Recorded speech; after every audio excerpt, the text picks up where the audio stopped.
SST की 10th class की कक्षा में एक बार फिर से आप सबका हार्दिक स्वागत है। विद्यार्थियों, जैसा कि कक्षा के अंदर भी हमारा जो विषय है वो चल रहा था संघवाद।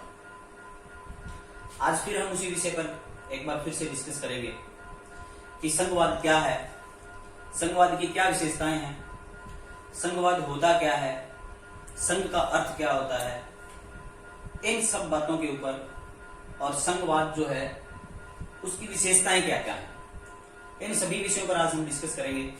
तो शुरू करते हैं हम संघवाद से। विद्यार्थियों, संघवाद जो होता है वो सरकार का एक स्वरूप है। किसी भी देश में सरकार का एक स्वरूप, सरकार का एक फॉर्मेट।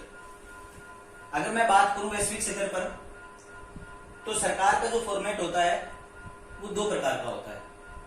मोस्टली कंट्रीज में, अधिकतर देशों में, एक होता है संघीय सरकार और एक होता है अध्यक्षात्मक सरकार। तो थोड़ा इस पर भी अगर हम जो है चर्चा करें कि संघीय सरकार और संघवाद एक ही बात है। संघ का मतलब होता है ग्रुप, समूह। जब सरकार संघवाद का मतलब यूनियन और ग्रुप, अगर जब भी सरकार जो है एक ग्रुप के अंदर काम करती है, ग्रुप का मतलब मैं यहाँ ये कहना चाहूंगा कि सत्रों में जब काम करती है, प्रथम स्तर और द्वितीय स्तर। अगर मैं हमारे देश की बात करूं तो हमारे देश के अंदर संघवाद है। अगर हम किसी भी देश के अंदर ये जानना चाहेंगे कि वहां पर किस प्रकार की गवर्नमेंट, सरकार का किस प्रकार का स्वरूप है, गवर्नमेंट का फॉर्मेशन वहां पर किस प्रकार का है, तो जब हम जानेंगे अगर किसी भी देश में संघवाद है तो इसका मतलब ये है कि वहां पर जो सरकार है वो दो लेवल पर काम करती है। और अगर किसी भी देश के अंदर सरकार का जो स्वरूप है वो अध्यक्षात्मक है, तो इसका मतलब ये है कि वहां सरकार का दूसरा स्तर नहीं है, वो केवल एक ही स्तर पर काम करती है, अध्यक्षात्मक स्तर के ऊपर। उदाहरण की अगर मैं बात करूं तो सबसे पहला उदाहरण हम अपने ही देश का लेंगे, हमारे भारत देश का। हमारा जो देश है उसमें संघवाद है। अब फिर मैं उसी बात पर आ रहा हूं कि हमें सबसे पहले समझने की आवश्यकता है संघवाद का मतलब है कि ऐसी गवर्नमेंट का स्वरूप, गवर्नमेंट का वो फॉर्मेट जहां पर सरकार दो स्तरों में काम करती है। एक स्तर होता है केंद्र स्तर, हमारे देश में सेंट्रल गवर्नमेंट, जहां अगर हम बात करें कि केंद्र सरकार जो है उनके मुखिया, अगर मैं उदाहरण देकर आपको समझाना चाहूं तो केंद्र सरकार का मतलब है आज हमारे माननीय प्रधानमंत्री श्री नरेंद्र मोदी जो है वो केंद्र सरकार का संचालन कर रहे हैं। अगर बात करूं मैं राज्य सरकार की, तो अगर मैं हमारे राज्य की बात करूं तो हरियाणा के अंदर जो है हमारी जो सरकार है उसका संचालन माननीय मुख्यमंत्री मनोहर लाल खट्टर जी कर रहे हैं। तो सरकार के स्तरों की बात हो रही थी। संघवाद जो होता है, संघवाद का मतलब है जहां पर सरकार के दो या दो से अधिक स्तर पर जब सरकार काम करती है तो उसको कहते हैं संघवाद। और संघवाद का उदाहरण की बात करूं तो उदाहरण सबसे पहले हमारे देश का उदाहरण है। भारत देश के अंदर जो सरकार काम करती है उसको संघवादी सरकार कह सकते हैं, या संघ का स्वरूप कह सकते हैं हम, या हम सरकार दो स्तरों पर काम करती है, इस प्रकार से इसको समझ सकते हैं, केंद्र सरकार और राज्य सरकार। अब आते हैं सरकार के दूसरे स्वरूप पर, जिसको हम अध्यक्षात्मक कहते हैं। अगर मैं अध्यक्षात्मक का जो सरकार है उसका अगर आपको एक उदाहरण बताऊं तो उसका जो उदाहरण है वो है यूएसए,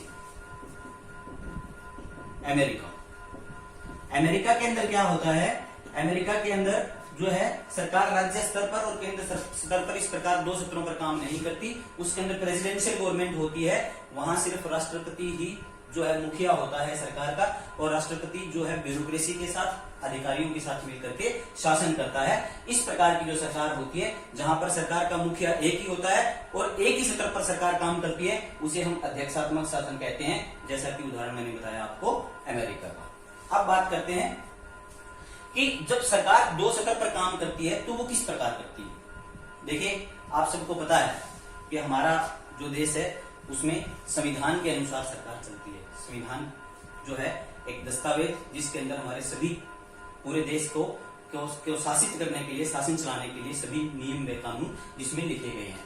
तो जो सरकार काम करती है वो भी किसके अकॉर्डिंग काम करती है, सरकार काम करती है संविधान के अकॉर्डिंग। संविधान के अकॉर्डिंग अगर सरकार काम करेगी तो अंडरस्टूड है कि वहां पर क्या होता है, जैसे हमारे देश की बात कर रहा हूं, अगर हमारे देश में संघवाद है और संघीय सरकार है तो केंद्र सरकार और राज्य सरकार। लेकिन हमारे मस्तिष्क में, हमारे दिमाग में क्वेश्चन उठता है कि अगर केंद्र सरकार और राज्य सरकार दोनों काम करती हैं तो इनके अधिकार क्षेत्र क्या होंगे, ऐसे कौन से काम होंगे जो केंद्र सरकार करेगी, ऐसे कौन से काम होंगे जो राज्य सरकार करेगी, इनमें से कौन सी सरकार किस किस व्यक्ति के लिए है, किस किस क्षेत्र के लिए और कैसे कैसे काम करेगी, इस प्रकार के प्रश्न हमारे मस्तिष्क में उठेंगे। तो बिल्कुल वैसा ही है, मैं आपको बता रहा था कि जो सरकार होती है वो किसके अनुसार काम करती है, संविधान के अनुसार। तो हमारा जो संविधान है उसके अंदर जिन देशों के अंदर संघीय सरकार होती है, जहां केंद्र सरकार और राज्य सरकार दो दो अलग लेवल पर काम करती है, तो दोनों सरकारों के लिए हमारे संविधान में अलग अलग अधिकारों का वर्णन किया गया है। उन्हें अधिकार क्षेत्र बांट कर दे दिए गए हैं संविधान के अंदर कि कौन से क्षेत्र के अंदर जो है वो राज्य सरकार काम करेगी और कौन से क्षेत्र के अंदर केंद्र सरकार काम करेगी। ऐसी 3 लिस्ट बना दी गई है हमारे संविधान के अंदर। सूची, हिंदी में कहूंगा सूची, इंग्लिश में कहूंगा लिस्ट। अगर हिंदी में कहूं तो सबसे पहली लिस्ट की बात हम करेंगे संघीय सूची, जिसमें सरकारों के अधिकार क्षेत्र को बांटा गया है। संघीय सूची में कौन कौन से मामले आते हैं, जो संघीय सूची, राज्य सूची और समवर्ती सूची, 3 सूचियां यहाँ पर 3 लिस्ट के अकॉर्डिंग केंद्र सरकार और राज्य सरकार के काम बांट दिए गए हैं। पहले मैं अगर बात करूंगा तो संघीय सूची की बात करूं। संघीय सूची का मतलब है वो अधिकार क्षेत्र, वो काम जो सिर्फ केंद्र सरकार करेगी। संघीय सूची के अंदर वो मामले आते हैं जिन्हें सिर्फ केंद्र सरकार देखती है। दूसरी राज्य सूची, राज्य सूची की बात करेंगे तो राज्य सूची के अंदर सिर्फ वो अधिकार क्षेत्र आते हैं, वो काम आते हैं जो सिर्फ राज्य सरकार करेगी। तीसरी सूची बचती है हमारे पास समवर्ती सूची। समवर्ती सूची वो सूची है जिसमें ना ही तो अकेली केंद्र सरकार काम करेगी और ना ही अकेली राज्य सरकार काम करेगी। राज्य सरकार और केंद्र सरकार जहां जिन क्षेत्रों के अंदर मिलकर काम करेंगी दोनों, उस सूची को हम बोलते हैं समवर्ती सूची। तो विद्यार्थियों एक बार फिर से इसी चीज को रिवाइज कर रहा हूं कि जहां पर संघवाद होता है वहां 2 लेवल पर सरकार काम करती है, केंद्र सरकार और राज्य सरकार। केंद्र सरकार और राज्य सरकार के कामों को डिवाइड करने के लिए, अधिकार क्षेत्र को बांटने के लिए हमारे संविधान के अंदर 3 सूची बनाई गई है। सबसे पहली सूची आती है संघीय सूची। संघीय सूची का अर्थ है केंद्र सरकार के काम। राज्य सूची का अर्थ आता है वो काम जो सिर्फ राज्य सरकार करेगी। समवर्ती सूची का मतलब है वो अधिकार क्षेत्र या वो काम जो राज्य सरकार और केंद्र सरकार मिलकर के करेगी। तो सबसे पहले बात करते हैं संघीय सूची की। संघीय सूची के अंदर केंद्र सरकार कौन कौन से काम करती है, रक्षा मामले, डिफेंस के जितने भी, डिफेंस सेक्टर जितना भी है, रक्षा मामले, हमारे देश की रक्षा की जब बात आती है तो जिसके अंदर आर्मी, नेवी, एयरफोर्स, पूरा जो विभाग है रक्षा का वो आता है, तो वो होता है केंद्र सरकार के हाथ में। विदेश, विदेशों के साथ हमारे कैसे संबंध है, किस प्रकार का व्यापार है, किस प्रकार से हम विदेशों को टैकल करते हैं, वो मामला भी जो है वो संघीय सूची के अंदर होता है। बैंकिंग, जितने भी बैंक हैं वो भी संघीय सूची में होते हैं। संचार, और इसके अलावा भी बहुत सारे क्षेत्र हैं, यहाँ हम सिर्फ 3-4 की उदाहरण के रूप में ले रहे हैं, उसके बाद भी बहुत सारे ऐसे विषय हैं जो कि संघीय सूची के अंदर है। दूसरी बात करते हैं राज्य सूची। राज्य सूची के अंदर आती है पुलिस। किसी भी राज्य के, हमारे हरियाणा की बात अगर उदाहरण ले रहे हैं हम, तो हमारे हरियाणा की जो पुलिस है उसके ऊपर जो अधिकार क्षेत्र है वो हमारे राज्य का है, ठीक है, हमारी राज्य सरकार का है, वो केंद्र सरकार का नहीं है। तो किसी भी राज्य के अंदर जो पुलिस होती है उसको उसका जो प्रयोग कहूंगा मैं, या फिर यूं कहूंगा कि उसका जो अधिकार क्षेत्र है वो राज्य सूची के पास अंदर होता है और राज्य सरकार के पास होता है। राज्य के अंदर जितना व्यापार व्यवसाय किया जाता है वो भी राज्य देखती है, और सिंचाई इरिगेशन की बात करें तो वो भी राज्य सूची के अंदर आता है। इसके अलावा भी इसमें बहुत सारे और भी एग्जाम्पल हैं। समवर्ती सूची, समवर्ती का अर्थ है ऐसी सूची जिसके अंदर राज्य सरकार भी काम करेगी और केंद्र सरकार भी काम करेगी, दोनों मिलकर के काम करती है। ये ऐसे काम है। शिक्षा, अगर शिक्षा की बात करें पूरे देश के अंदर शिक्षा के ऊपर कोई भी एक्शन जब लिया जाता है तो जो केंद्र सरकार है उसका भी उसके अंदर रोल होता है और जो राज्य सरकार है उसका भी होता है। विवाह कानून, अगर देश के अंदर विवाह के लिए कोई कानून बनाए जाते हैं तो वो समवर्ती सूची के अंदर आते हैं।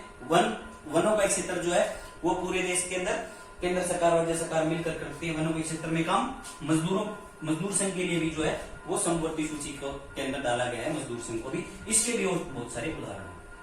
संघीय सरकार की विशेषताएं, उसके बाद देखेंगे अगर किसी भी देश के अंदर संघीय सरकार है तो वहां उसकी विशेषता क्या होती है। संघीय सरकार की, संघीय सरकार की सबसे पहली विशेषता होती है यहाँ सरकार के 2 या 2 से अधिक स्तर हो सकते हैं। मैंने पहले भी बताया था आपको, संघीय सरकार, संघ का मतलब ग्रुप, और ग्रुप का मतलब ग्रुप में सरकार जब काम करती है तो उसके सतर 1 भी हो सकता है, उसका 2 भी हो सकता है, 2 से ज्यादा भी हो सकते हैं। ऐसी सरकार जहां 1 से ज्यादा, 2 या 2 से अधिक सत्रों के ऊपर कहूंगा मैं, 2 या 2 से अधिक सत्रों पर जब काम करती है तो उसको हम संघवादी सरकार कहते हैं। उसकी दूसरी विशेषता है अलग अलग सरकारें एक ही नागरिक समूह पर शासन करती हैं। नागरिक समूह का मतलब यहाँ पर क्या है? नागरिक समूह का मतलब है हम हरियाणा में रह रहे हैं तो हम भारत के भी पार्ट है। अगर हम हरियाणा के अंदर हैं तो केंद्र सरकार का भी अधिकार है कि वो हमारे ऊपर शासन करे। हमारे ऊपर दोनों ही सरकारें, चाहे वो राज्य सरकार की बात है चाहे वो केंद्र सरकार की बात है, दोनों ही सरकारें जब हमारे ऊपर शासन करेगी तो इसको हम एक ही नागरिक समूह कहेंगे। यानी नागरिक हम ही हैं, हमारे ऊपर जो है केंद्र सरकार का भी अधिकार है शासन करने का और राज्य सरकार का भी है। तो इस प्रकार जो संघीय जो सरकार होती है वो नागरिक समूह एक ही होता है, लेकिन अलग अलग सरकारें एक ही नागरिक समूह के ऊपर जो है शासन करती हैं। तो विद्यार्थियों, आज का ये जो हमारा विषय वो यहीं तक है। कल से फिर इसी कक्षा में मिलेंगे। धन्यवाद।